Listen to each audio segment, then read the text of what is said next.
The year was 2387, and humanity had been bleeding for 23 years. Dr. Kim Hannah pressed her face against the thick glass window of her underground lab. Above her, red streaks of enemy fire cut through Seoul's dark sky like angry scars. The alien ships floated in space like evil stars, their strange blue lights blinking in patterns that meant death for her world. "Another ship is down," said Park Jun-ho, her young assistant. His voice sounded empty and tired. He sat at a wall of blinking screens, listening to radio calls from space. "That makes 12 ships destroyed in 1 hour." Hannah felt sick to her stomach. Each ship carried thousands of people trying to escape Earth. Families with children. Old people who just wanted to live a few more years. Now they were all gone, turned to dust by weapons humanity could not understand. She walked back to her work table. Pieces of broken alien technology lay scattered across it like puzzle pieces. For 6 months, she had been studying these fragments, while the soldiers above ground built bigger guns and stronger walls. But Hannah knew guns would not save them. The aliens were too smart, too advanced. The Vorthok had been conquering worlds for 1,000 years. They moved like one giant mind, perfectly coordinated across millions of miles of space. Their ships attacked together. Their soldiers fought together. They never made mistakes because they all shared the same thoughts. But Hannah had found something strange in their broken machines. The aliens did not just talk to each other through radio waves like humans did. They actually lived through these waves. Every alien mind was connected to every other mind by invisible threads of energy. It was like they were all parts of one huge brain. This connection made them incredibly strong, but Hannah thought it might also make them weak. Deep in the alien mathematics, she had found a gap. A frequency that their engineers had never thought about because they had never needed to. It was a sound wave that could only be made by something the aliens had never met in all their conquests. "A human throat," Dr. Kim Jun-ho called out, his voice sharp with fear. "The big alien ship is charging up some kind of weapon. Command thinks it might be the one that destroys whole planets." Hannah's hands shook as she typed on her computer. Numbers and symbols filled the screen, showing the work she had been doing for weeks.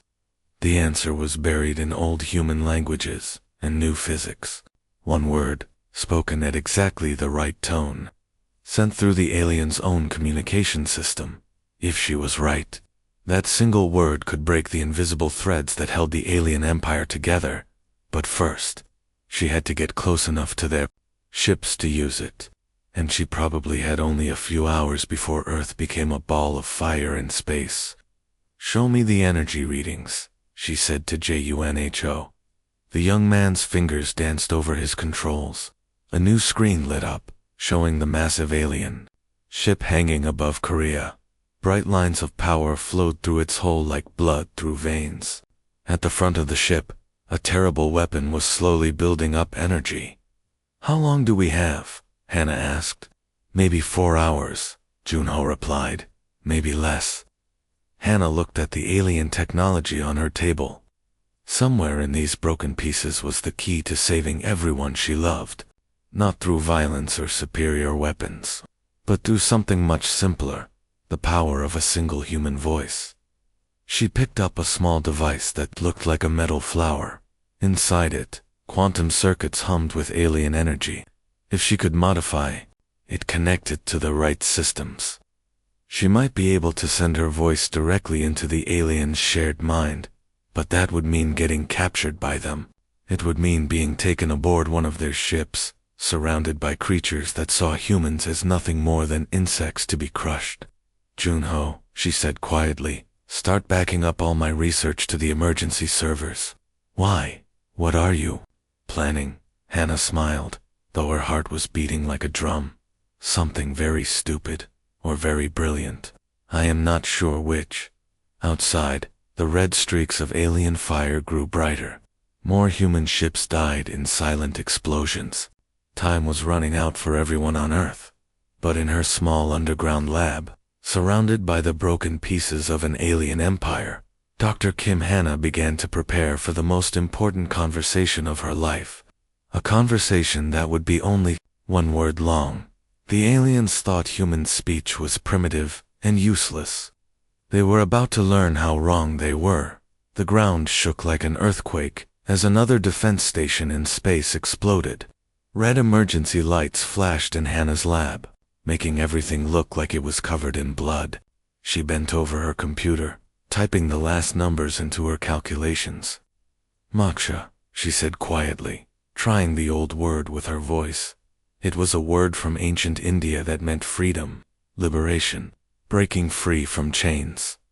The word sounded simple, but Hannah knew it was the most powerful weapon humanity had ever discovered. When spoken at exactly the right pitch, it would create a sound wave that matched the frequency holding the alien empire together, like hitting a wine glass with the perfect note until it shattered. Heavy boots stomped down the metal stairs. Colonel Lee Minho appeared, his green uniform torn and burned from the fighting above ground. His face was covered in dirt and sweat. "Dr. Kim, we have evacuation orders," he said, breathing hard. "This facility will be destroyed in 30 minutes.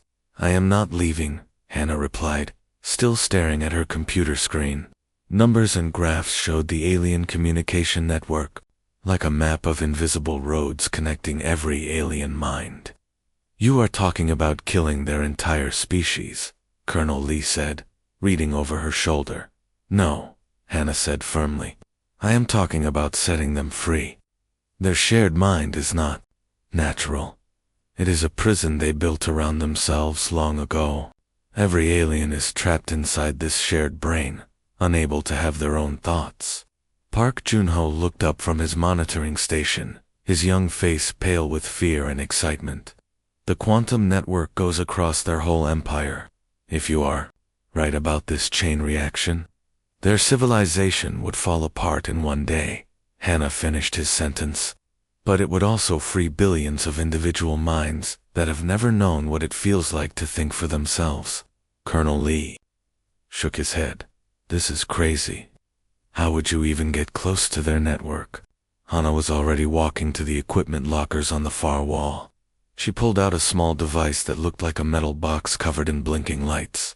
It was a quantum transmitter, something that could send signals through the same invisible channels the aliens used. "I need to get captured by them," she said, packing the transmitter in a protective case. "I need to get close enough to their main communication system to send the frequency directly into their network." "That is suicide," Colonel Lee said. "That is the only way that works." Hannah sealed the case and attached it to her belt. "Junho, copy all my research to the backup computers. If I fail, maybe someone else can finish what I started." The building shook again, harder this time. Through the thick windows, they could see orange flames on the horizon, where cities were burning. The aliens were winning, and everyone knew it. "How do we get you captured without them killing you right away?" Colonel Lee asked. Hannah smiled, but it was not a happy smile. "We make them think they are winning." She walked to a wall covered in maps and battle reports. Red marks showed where human forces had been destroyed. Blue marks showed alien positions. There were many more blue marks than red ones.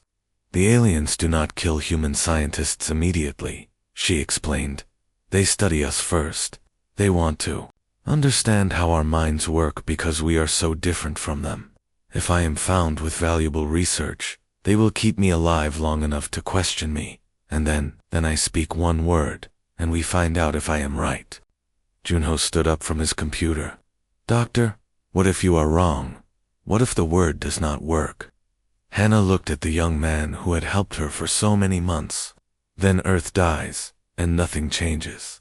But if I am right, we save not just humanity, but billions of aliens who have been prisoners in their own minds for 1,000 years. Colonel Lee checked his watch. "We have 20 minutes before this place is bombed. If you are going to do this crazy plan, we need to move now." Hannah picked up a backpack and started putting her most important research files inside. "There's a research station on the moon. The aliens will attack it soon, because they know we have been studying their technology there. If I am there when they attack, they will capture me. With the transmitter, Junho said, understanding the plan. With the transmitter, Hannah agreed, and with the knowledge of exactly what word to speak, and when to speak it. The building shook one more time, and dust fell from the ceiling. Through the windows, they could see alien ships moving closer to the city, like glowing sharks in the dark sky. This is insane, Colonel Lee said. But he was already moving toward the communications equipment. I will call for a transport to the moon base. Hannah closed her eyes and whispered the word again. Moksha. Such a simple sound. But hidden in those two syllables was the power to crack open an empire and set free minds that had been locked in chains for longer than human civilization had existed. In a few hours, she would either save two species or die trying. The moon research station exploded exactly as planned. Dr. Kim Hannah lay in the twisted metal and broken glass, pretending to be hurt. Her quantum transmitter was hidden inside what looked like a medical scanner. She clutched fake research papers in her bloody hands and waited. The alien soldiers came through the smoke like tall, thin ghosts. They looked almost human, but wrong, as if someone had stretched people like rubber. Their arms and legs were too long, and their heads glowed with soft blue light. They moved together like dancers who knew every step, never bumping into each other or getting in each other's way. When they found Hannah, she acted scared and wounded. She held up her fake research papers with shaking hands. The aliens looked at the papers with interest. Human research was valuable to them because human minds worked so differently from their own. They carried her to their huge ship floating in space above the moon. The ship was called Eternal Harmony, and it looked like it had grown instead of being built. The walls curved like the inside of a seashell, and blue light flowed through them like glowing blood. Hannah's prison cell was small but comfortable. The walls hummed with invisible energy that made her skin tingle. She could feel the alien communication network all around her, like being inside a beehive where all the bees shared the same thoughts. Her interrogator came to see her every day. The aliens did not have names the way humans did, only numbers. This one was called Zeph 9921, but Hannah started thinking of him as Wu Yemen, because he looked younger than the others. There was something different about him, though she could not say what. Your people use sound waves to share information, Yemen said through a translation machine. The aliens had no vocal cords and could not speak with their mouths. This is very slow and wasteful, but it is ours, Hannah replied, speaking clearly and loudly on purpose. Every human voice is different, special. When I talk, these words come from my mind only, not from millions of other minds. She watched Yemen carefully as she spoke. For just a moment, the blue light in his head flickered. His movements paused slightly. The idea of thinking alone, without sharing thoughts with others, was so strange to the aliens that it actually confused their network. Days passed on the alien ship. Hannah talked constantly. She told stories about human families, about people making their own choices, about the joy of having private thoughts. Every word was chosen carefully to create small disturbances in the quantum field around her cell. The other aliens ignored her, chattering, but Yemen kept coming back, even when he was not supposed to question her. He seemed drawn to her words like a moth to light, though he did not understand why. Humans make decisions alone, he asked one day. Yes, Hannah said. Each person chooses their own path. Sometimes we ask others for advice, but in the end, every choice belongs to just one mind. The blue light in Yemen's head dimmed and flickered again. This seems ... frightening. To be alone in one's thoughts. Sometimes it is scary, Hannah agreed. But it is also beautiful. My thoughts belong to me. My dreams are mine alone. When I love someone, that feeling comes from my heart, not from a billion other hearts. Yemen stood very still for a long time. Around him, Hannah could sense tiny cracks forming in the ship's communication network, like hairline fractures in glass. She told him about human music, how each song was different because each composer heard different melodies in their private minds. She spoke about human art, created by individuals expressing their unique vision of the world. She described human love, where two separate souls chose to come together while remaining wonderfully, perfectly separate.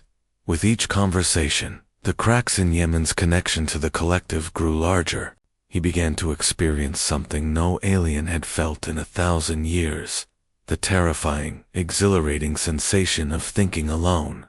One day, during a routine maintenance period, when most of the ship's crew was busy with repairs, Yemen came to her cell with an access key. "I will take you to the quantum relay chamber," he said quietly. Hannah's heart pounded. The relay chamber was the heart of the ship's communication system, connected to the vast network that linked every alien mind across their empire. It was exactly where she needed to be. "Why are you helping me?" she asked as they walked through empty corridors that pulsed with blue light. Yemen moved slowly, as if each step was difficult. The light in his head flickered like a candle in wind. "I do not know," he said. "The collective mind does not understand why I am doing this. The shared thoughts tell me to stop, but there is something else inside me now, something that belongs only to me." He paused and looked at her with eyes that seemed more human than alien. "Perhaps that is why I must do it, because it is my choice alone." They reached a large door marked with alien symbols. Beyond it lay the quantum relay chamber, where Hannah would speak one word that might free two species or destroy them both. Loud sirens began screaming throughout the alien ship. Red warning lights flashed in the corridors. Through the clear walls, Hannah could see Earth hanging in space below them, looking small and helpless. At the front of the ship, a massive weapon was charging up with bright blue-white energy. The weapon that would turn her home planet into dust. "You have maybe 3 minutes," Yemen said. His translation machine was making crackling sounds, and his voice sounded strange. The blue light in his head was getting dimmer as his connection to the shared alien mind grew weaker. Around him, other aliens were moving in confused, jerky motions. His individual thoughts were spreading through their network, like ripples in a pond, making them all act strangely. Hannah's hands shook as she pulled out her hidden quantum transmitter. It looked like a small metal box covered in blinking lights. She connected wires from the box to the ship's main communication system. This system linked every alien ship, every alien world, every alien mind across their vast empire. They had all shared the same thoughts for 1,000 years through this network. The transmitter hummed to life. Numbers appeared on its small screen, showing the quantum frequency that held the alien civilization together. Hannah had spent months learning this frequency, studying it, finding its weakness. Now she had to speak one word at exactly the right pitch and timing. If she made even a small mistake, nothing would happen and Earth would die. If she spoke it perfectly, she might save both humans and aliens, or she might destroy them all. Through the ship's communication system, she could feel the enormous alien collective consciousness. It was like standing next to a vast ocean of shared thoughts. Billions and billions of minds, all thinking the same thoughts, all coordinating together to destroy humanity with perfect precision. Hannah closed her eyes and thought about home. She thought about Park Junho, probably hiding in an underground bunker somewhere beneath Seoul. She thought about all the human voices that would be silenced forever if she failed. Every person who had ever sung a song, told a joke, whispered "I love you" to someone special. All of it would be gone. She thought about her parents, who had taught her that every individual person mattered. She thought about her teachers, who had shown her that knowledge could be a weapon more powerful than guns.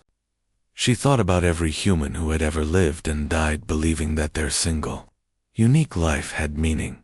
The weapon at the front of the ship grew brighter. Maybe 2 minutes left.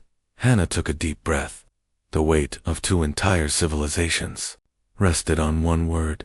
A word from an ancient human language that meant freedom, liberation, breaking chains, moksha. The word left her mouth with perfect pronunciation. Her voice was clear and strong, carrying across the quantum network at the speed of light. The sound wave hidden inside the ancient Sanskrit word spread through the collective consciousness like a computer virus designed by the universe itself. What happened next was immediate, and terrible, and wonderful. The blue lights in every alien's head flickered once, twice, then went completely dark, across the ship, across the entire fleet, floating around Earth, across their whole empire stretching to distant stars. The quantum bonds that had connected every alien mind for 1,000 years shattered like glass hit by the perfect musical note. For the first time in a millennium, every alien mind stood completely alone. The screams that followed were not sounds that human ears could hear. They were bursts of electromagnetic energy, pure confusion and terror, as billions of beings experienced individual consciousness for the very first time. Some alien minds broke completely under the weight of sudden loneliness. Others fell into deep sleep, unable to cope with being cut off from the shared thoughts they had always known. But many aliens, like Yemen, felt something they had no word for in their language, something humans called freedom. Yemen staggered backward, his hands clutching his head. The translation machine around his neck sparked and went silent. For the first time in his life, the thoughts in his mind belonged only to him. The sensation was terrifying and amazing at the same time. All around the ship, aliens were collapsing or standing perfectly still, overwhelmed by the experience of thinking alone. The perfect coordination that had made them so powerful was gone. Ship systems began failing as the crew could no longer work together with shared thoughts. The planet-killing weapon at the front of the ship flickered and died, as the aliens, operating it, lost their connection to the collective mind. Hana opened her eyes and saw Yemen looking at her with an expression she had never seen on an alien face before. It was wonder mixed with fear, confusion mixed with joy, the look of someone who had just discovered they were free. "What have you done?" he whispered in broken human words, no longer needing the translation machine. "I set you free," Hannah replied. "All of you." Through the ship's windows, she could see other alien vessels drifting helplessly in space as their crews struggled with individual consciousness. The invasion of Earth had ended not with weapons or violence, but with a single word that broke the chains holding billions of minds prisoner. The empire that had conquered 1,000 worlds had crumbled because one human woman whispered the word for freedom. 6 months after the word that broke an empire, Dr. Kim Hannah stood in a room that had once been filled with the humming of shared alien thoughts. Now it was a place where humans and aliens learned to talk to each other as individuals. The walls still glowed with soft blue light, but it felt warm and welcoming instead of cold and threatening. "My name is ... The alien who had once been called Zeph 9921 struggled to speak through his new voice machine. The words came out slowly and uncertain. "My name is ... Yemen. I choose this name for myself." It was the first time in his long life that he had chosen anything for himself. The concept of having a personal name, something that belonged only to him, still felt strange and wonderful. Around the large room, other aliens practiced speaking their first individual words. Some learned quickly, excited by the idea of having their own thoughts. Others found it frightening to be alone in their minds after so many years of shared consciousness. Many aliens had died in the chaos after the network collapsed, their minds unable to handle the sudden loneliness of individual thought. But the ones who survived were discovering amazing things. They learned about creativity, making art and music that came from their own hearts instead of shared ideas. They experienced personal dreams for the first time, seeing images in their sleep that belonged only to them. Some even began to feel individual love, choosing one special person to care about above all others. "The Empire's worlds have all declared independence," reported Park Jun-ho, who now worked as Earth's first ambassador to the scattered alien territories. He looked tired but happy, his young face showing the strain of months of difficult negotiations. Some planets are trying democracy, where everyone votes on decisions. Others are experimenting with different kinds of individual-based governments. A few are attempting to rebuild small collective networks, but they are all voluntary now. No one is forced to join. Hannah nodded, watching a small alien child speak her first complete sentence in broken Korean. The child had been born after the liberation and had never known the collective consciousness. Her individual personality shone like a bright star, amazing all the adults around her. She laughed at her own jokes, asked endless questions, and had already chosen her favorite color. Something that would have been impossible in the old collective system, where everyone shared the same preferences.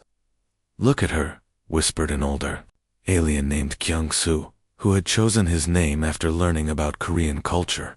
"She thinks thoughts that no one else has ever thought. She dreams dreams that belong only to her." Colonel Lee Mino, now director of interspecies relations, walked over to where Hannah stood, watching the language lessons. His uniform was clean, now, not torn and burned like it had been during the war. "What have we learned from all this?" he asked. Hannah smiled as she listened to the beautiful chaos of different voices filling the chamber. Humans spoke in Korean, English, and dozen other Earth languages. Aliens practiced new words through their voice machines, each one sounding slightly different as they learned to express their individual personalities.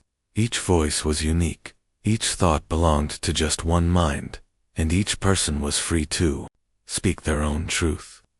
"We learned that sometimes the greatest gift you can give your enemy is not victory," she said thoughtfully, "but the chance to discover who they really are when they are free to choose." Through the large windows, she could see ships from dozens of former alien worlds moving through space. They no longer flew in perfect formation, like they had during the war. Instead, they moved in chaotic but purposeful patterns, each ship making its own decisions, each crew working together because they chose to, not because they were forced to by a shared mind. Some ships carried diplomats trying to establish trade agreements. Others brought artists wanting to share their newly created works with different worlds. A few carried families who had decided to explore the galaxy together, making their own choices about where to live and what to do with their lives. The whispered word that had crumbled an empire had become the first note in a galaxy-wide symphony of liberation. Billions of beings who had been prisoners in their own minds were now free to think, dream, love, and create as individuals. "The war is really over," Junho said softly, watching a group of human and alien children playing together in the corner of the room. "No," Hannah replied, still smiling. "The war ended when we realized that our enemies were not our enemies at all. They were just prisoners who needed to be freed. In the end, humanity's greatest weapon had not been superior technology or military might. It had not been bigger guns or stronger armor. It had been something much simpler and much more powerful. The simple, profound power of a single voice speaking truth into the darkness. One word, one human voice. One moment of perfect courage, and two civilizations learned to be free."